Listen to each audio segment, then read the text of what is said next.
नमस्कार दोस्तों, स्वागत है आप सभी का आपके अपने YouTube चैनल में जिसका नाम है बोर्ड परीक्षा। आज का ये वीडियो फार्मूला से रिलेटेड है और आज हम लोग जिस अध्याय के फार्मूलों को पढ़ने जा रहे हैं उसका नाम है द्विघात समीकरण और अंग्रेजी में इसे बोलते हैं क्वाड्रेटिक इक्वेशन। तो समय ना बर्बाद करते हुए सीधे हम लोग फार्मूलों की ओर आते हैं। अध्याय का नाम हमने लिख दिया द्विघात समीकरण।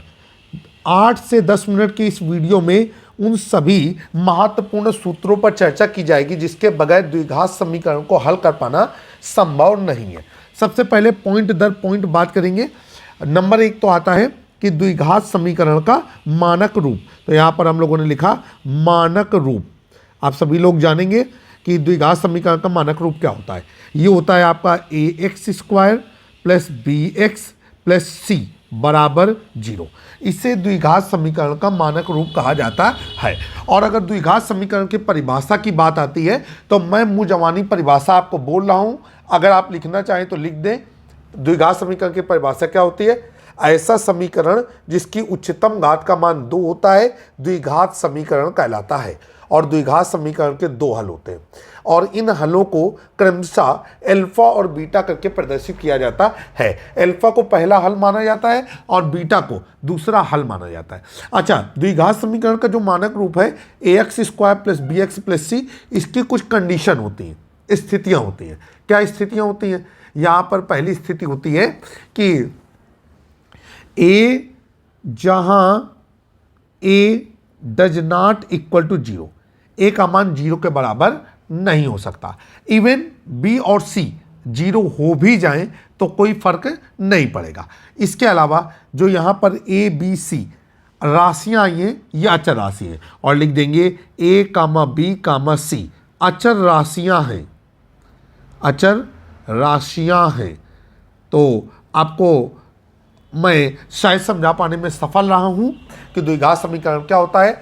द्विघात समीकरण लिखेंगे कि ऐसा समीकरण जिसकी उच्चतम घात का मान 2 होता है द्विघात समीकरण कहलाता है। द्विघात समीकरण का मानक रूप ax² plus bx plus c बराबर 0 होता है, जहाँ पर a does not equal to 0 और a b c अचर राशियाँ हैं। अच्छा, एक चीज़ और ध्यान रखिएगा, द्विघात समीकरण में केवल एक चर पद का इस्तेमाल होना चाहिए। जैसे कि यहाँ पर एक मानक रूप दिया गया है तो उसमें केवल एक चर पद इस्तेमाल किया गया है और उस चर पद का जो मान है वो है x।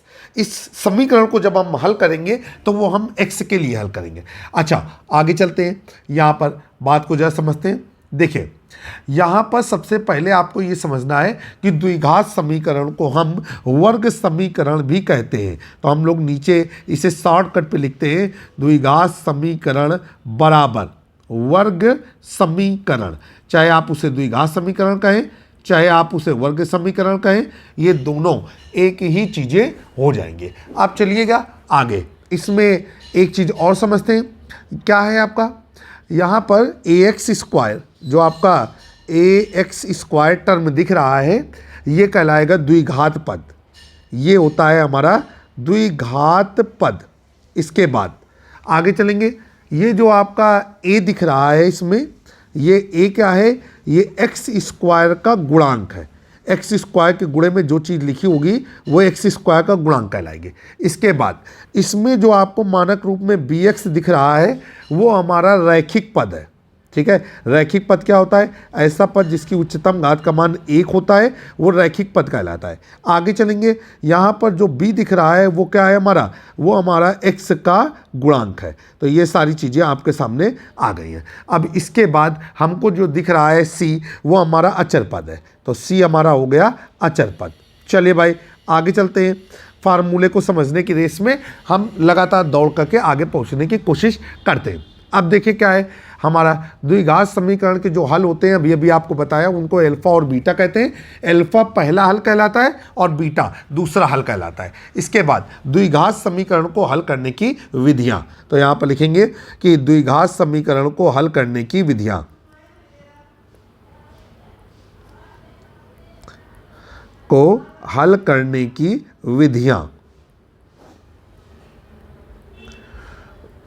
चलिए भाई अब हम इसको भी आगे सॉल्व करते हैं।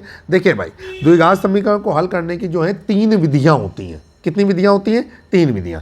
पहली विधि क्या होती है आपकी? यहाँ पर हम लिख देंगे कुल 3 विधियां, कुल 3 विधियां, ठीक है। और ये क्या रहती है? पहली विधि कहलाती है हमारी गुणनखंड विधि, गुणनखंड विधि। जो दूसरी विधि है हमारी,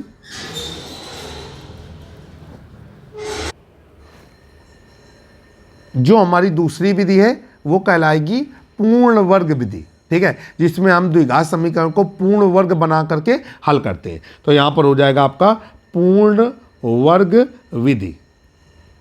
और गुणनखंड विधि तो आपको मालूम है कि द्विघात समीकरण का गुणनखंड करेंगे और जो चर पद के आधार पर रैखिक समीकरण मिलेंगे 2, उनको बारी बारी से 0 के बराबर करेंगे। और जो तीसरी विधि होती है वो बेहतरीन एक फार्मूला होता है जिसे हम लोग कहते हैं श्रीधराचार्य सूत्र, श्रीधराचार्य सूत्र, जिसको बहुत सारे लोग द्विघात समीकरण सूत्र नाम से भी जानते हैं। तो ये भाई आपके सामने द्विघात समीकरण को हल करने की 3 विधियां बता दी गई। आशा करते हैं कि अभी तक जितना भी चीज़ आपको बताई गई है वो बेहतर तरीके से आपको समझ में आई होगी। अगर आप इससे रिलेटेड सवालों को समझना चाहते हैं तो आप निश्चित ही हमारे वीडियो सेक्शन पर जाकर के द्विघात समीकरण एक्सरसाइज को देख सकते हैं और भली बात ही आप उसको समझ सकते हैं। अब देखिए भाई, यहाँ पर जो अगली चीज़ आई है सूत्र में, उसको भी आपको समझने की ज़रूरत है और वो है हमारी श्रीधराचार्य सूत्र।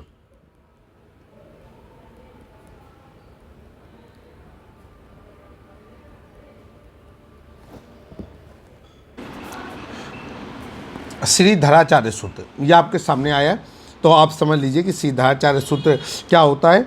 वो होता है x बराबर, फिर से एक बार, x बराबर -b plus minus under root, ये हो जाएगा आपका b² minus 4ac upon 2a। ये आपका श्रीधराचार्य सूत्र होता है, जहाँ b x का गुणांक है, a x² का गुणांक है, c अचर पद है, ठीक है। इसके बाद यहाँ पर जब श्रीधराचार्य सूत्र को हल करते हुए नीचे ले जाएंगे तो एक बार धन चिन्ह लेंगे तो x की 1 वैल्यू प्राप्त होगी और एक बार ऋण चिन्ह लेंगे तो x की 1 वैल्यू प्राप्त होगी। ये एक कंबाइंड सूत्र लिखा हुआ है। अगर आप इसे अलग अलग करके पढ़ना चाहें तो यहाँ पर आपको मिलेगा x बराबर -b plus under root b² minus 4ac upon 2a और x बराबर -b minus under root b² minus 4ac upon 2a। आइए आगे चलते हैं। या एक सूत्र इसका और भी होता है, वो होता है x बराबर -b plus minus under root capital D upon 2a। अब जहाँ कैपिटल D बराबर क्या होता है? कैपिटल D बराबर होता है b² माइनस 4ac। इसको हम लोग बोलते हैं विविक्त कर। कैपिटल D को कहते हैं विविक्त कर, ठीक है, और इसी को विवेचक नाम से भी जानते हैं, ठीक है। दोनों चीज़ें आपके सामने क्लियर कर दी गई हैं। अच्छा, एक नई चीज़ हम आपके सामने लेकर के आते हैं। यहाँ पर हो गया आपका विविक्त कर,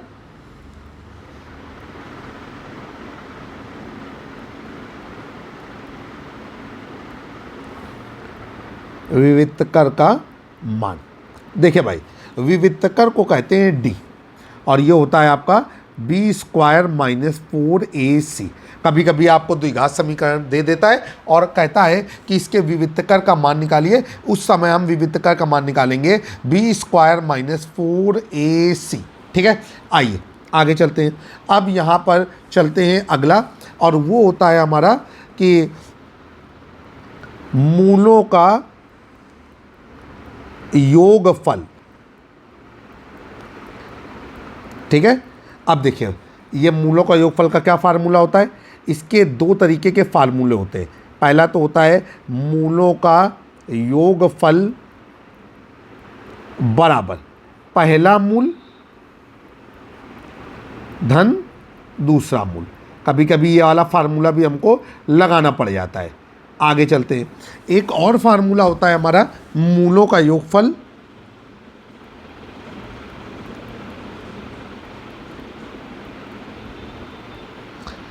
और वो होता है आपका माइनस एक्स का गुणांक बटे एक्स स्क्वायर का गुणांक, ये आपका सामने आया माइनस एक्स का गुणांक बटे एक्स स्क्वायर का गुणांक। अब आगे चलते हैं। अगर हमने पहले मूल को अल्फा माना है और दूसरे मूल को बीटा माना है तो ये हो जाएगा आपका मूलों का योगफल अल्फा प्लस बीटा बराबर, अब एक्स का गुणांक क्या होता है बी, तो ये हो जाएगा minus b upon x square का गुणांक क्या होता है ए, तो ये हो गया आपका माइनस बी अपॉन ए। अब इसके बाद हम लोग नीचे चलेंगे और नीचे लिखेंगे मूलों का गुणनफल। अब ये क्या होता है, यहाँ पर हम फार्मूला लगाएंगे मूलों का गुणनफल बराबर मूलों का गुणनफल बराबर। अब देखिए पहले तो ये वाला एक फार्मूला होता है कि पहला मूल गुणे दूसरा मूल,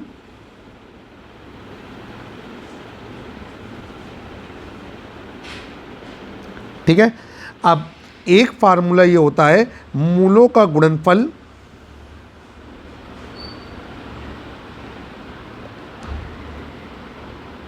बराबर, अब ये हो गया आपका अचर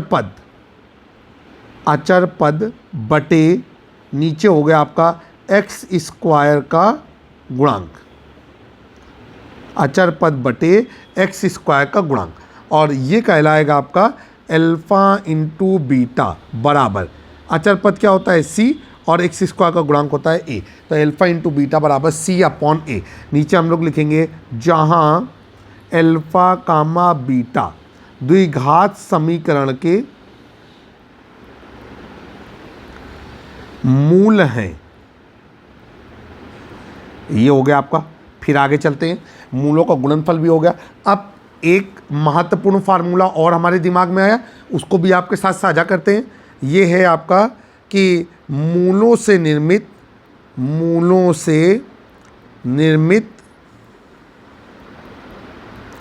द्विघात समीकरण, अगर आपको अलग अलग मूल दिए गए हैं तो उनसे निर्मित द्विघात समीकरण क्या होगा, तो वो हो जाएगा एक्स स्क्वायर माइनस ब्रैकेट में मूलों का योगफल गुणे एक्स प्लस मूलों का गुणनफल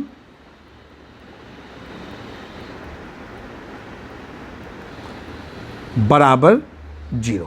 और अगर हम मूल को अल्फा और बीटा माने तो हम इस तरीके से भी लिख सकते हैं कि एक्स स्क्वायर माइनस, इधर लिखेंगे पहला मूल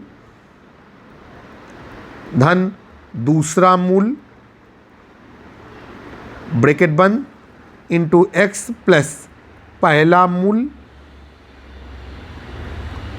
गुणे दूसरा मूल बराबर 0। आइए, ये हो जाएगा x square minus alpha plus beta into x plus alpha into beta बराबर 0। ये है मूलों से निर्मित द्विघात समीकरण। आइए आगे चलते हैं। एक जो फैक्ट बिंदु है वो जरा आप समझिए यहाँ पर कि फैक्ट, ये पॉइंट बहुत इंपॉर्टेंट है कि यदि द्विघात समीकरण के मूल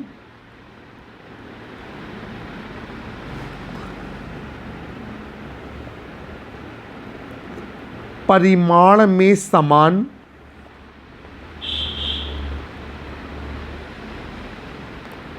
हुआ चिन्ह में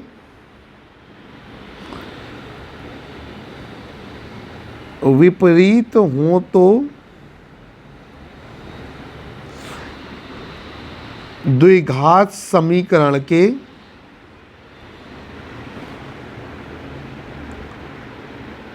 मूलों का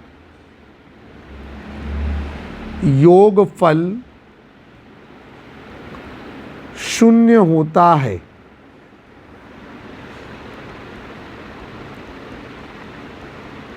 इसका क्या मतलब हुआ, जैसे कोई द्विघात समीकरण है, उसका एक मूल है 2 और दूसरा मूल है -2। तो ऐसी स्थिति में द्विघात समीकरण के मूलों का योगफल 0 होगा। कभी कभी ऐसा सवाल दे देता है कि द्विघात समीकरण के परिमाण चिन्ह में विपरीत हैं और द्विघात समीकरण के मूल परिमाण में समान और चिन्ह में विपरीत हैं, तो आप बताइए कि इसका मान क्या होगा। उस स्थिति में हम लोग फार्मूला लगाते हैं कि द्विघात समीकरण के मूलों का योगफल बराबर 0। आइए आगे चलते हैं। अब आ रहा है अंतिम और बहुत ही महत्वपूर्ण चीज़, और वो है द्विघात समीकरण के मूलों की प्रकृति। चलिए भाई, द्विघात समीकरण के मूलों की प्रकृति लिख लीजिए।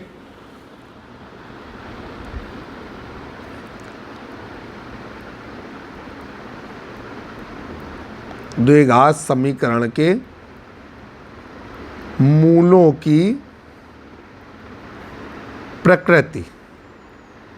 सबसे पहले तो आपको ये समझ लेना है कि द्विघात समीकरण के मूलों की प्रकृति किसके माध्यम से निकाली जाती है।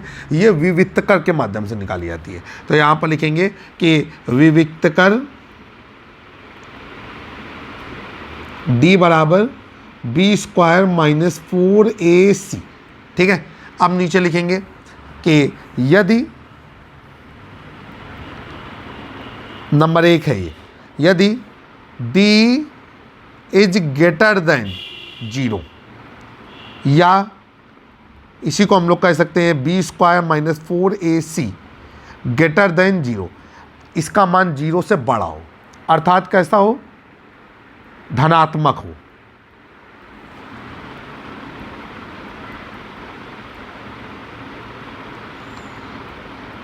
तब मूल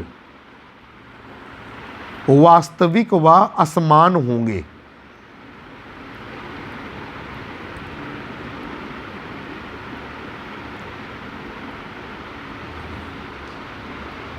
ऐसी स्थिति में जो उसके मूल निकलेंगे वो आपस में मैच नहीं करेंगे, लेकिन वास्तविक होंगे, रियल नंबर होंगे। सेकंड में क्या आया, यदि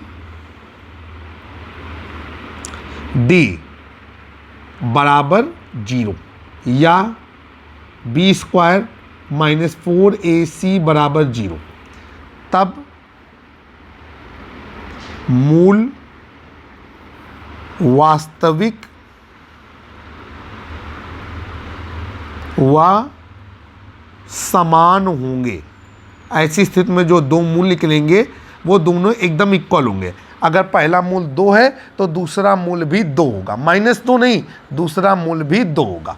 -2 अगर आ रहा है तो उसे भिन्न माना जाएगा। ठीक है, भिन्न मूल माना जाएगा। अब चलिए तीसरी कंडीशन में जो आप आया, यदि d इज लेस देन 0 या b² - 4ac, ठीक है, ये छोटा है 0 से, अर्थात कैसा है, d का मान ऋणात्मक।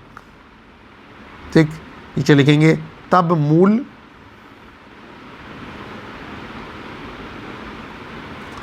कैसे होंगे, काल्पनिक होंगे। तब मूल काल्पनिक होंगे। ये हमारा ये बहुत ही इंपॉर्टेंट हिस्सा था जो हमने आपके साथ साझा किया। एक महत्वपूर्ण पार्ट बचा जा रहा है, उसको भी देख लें। यहाँ पर लिखेंगे, यदि सवाल में कहे कि द्विघात समीकरण के मूल वास्तविक हैं, तब d is greater than or equal to 0 का प्रयोग होगा।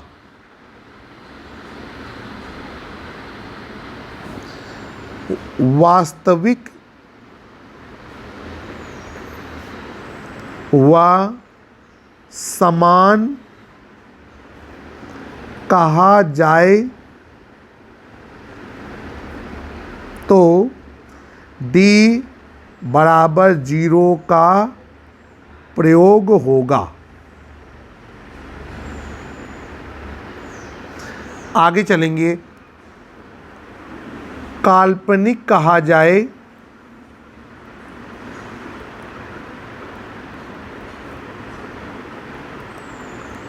तो d इज लेस देन 0 का प्रयोग होगा। ये क्या है जरा समझते हैं। ये 3 पॉइंट आपके सामने और आए। ये पॉइंट नंबर 1, ये पॉइंट नंबर 2 और ये पॉइंट नंबर 3। कभी कभी क्या होता है कि द्विघात समीकरण में एक चर पद को गायब कर देते हैं और फिर आपसे कहते हैं कि आप ये बताइए कि इस चर पद का मान क्या होगा, जबकि द्विघात समीकरण के मूल वास्तविक है। ऐसी स्थिति में वास्तविक की जो दोनों कंडीशनें हैं उनको हम एक साथ अप्लाई कर देते हैं। अगर वो कहेंगे कि वास्तविक व समान होंगे तब हम क्या करेंगे कि हम लगाएंगे d बराबर 0। अगर वो कहें काल्पनिक होंगे तो d इज लेस देन 0। और अगर वो ये कह दे कि वास्तविक व असमान होंगे, वास्तविक व असमान हो तो d, ठीक है, d इज ग्रेटर देन 0 का प्रयोग करेंगे। ऐसे सवाल आपको मिलेंगे जिनमें पहले ही बता दिया जाएगा कि मूलों की प्रकृति ऐसी है और द्विघात समीकरण से आपको अचर पद का मान निकालना है। तो ये कुछ ऐसे फार्मूले थे जो आपने अगर अच्छी तरीके से अपने माइंड में बैठा लिए तो कक्षा 10 के द्विघात समीकरण एक्सरसाइज को आसानी से हल कर लेंगे। जल्द ही ऐसे हर क्लास के एक्सरसाइज के जो फार्मूले हैं वो हम आपके सामने लेकर के हाजिर होंगे। जय हिंद, जय भारत, नमस्कार।